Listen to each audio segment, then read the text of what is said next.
Black beauty, though saddled and bridled, though days may be darkened and storms be in store.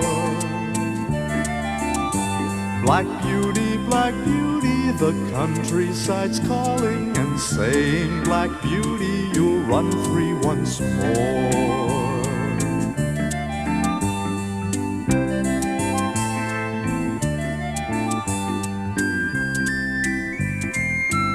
Soon, it was to be hard times for me, too. At New Year's, Jerry was hired to take 2 gentlemen to a card party. We set them down at 9 o'clock, and we were told that we were to be back to pick them up in 2 hours, at 11.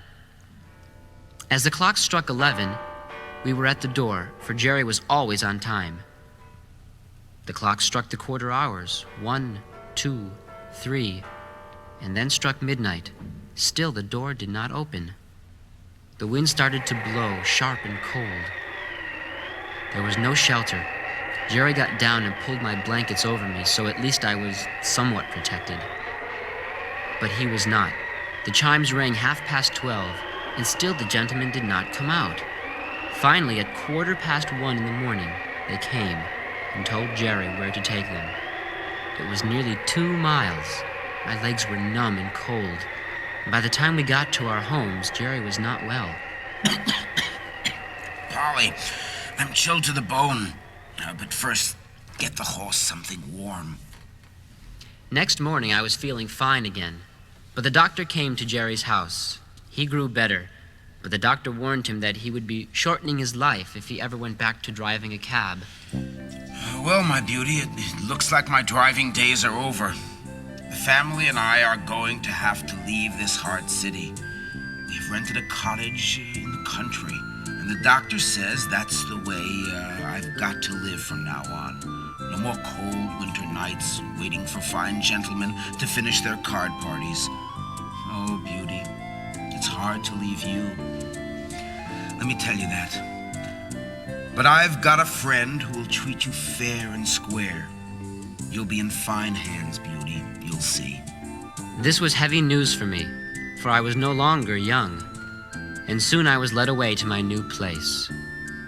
My new owner was a baker, and I pulled the cart that delivered his bread.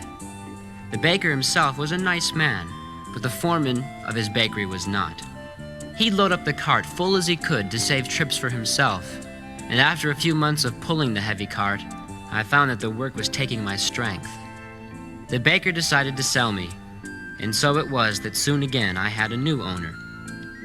His name was Nicholas Skinner. He had many cabs and drivers he rented out.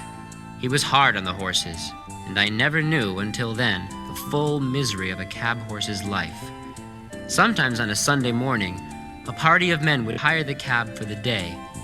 I had to take them 10 or 15 miles out into the country and back again. There were always 4 or 5 of them, besides the driver, and when we got to a hill, never would any of them get out and walk. No, I had to pull the whole load, whether the day was broiling hot or bitter cold, and Skinner had a cruel whip that he used mercilessly. Get on there, you lazy brute!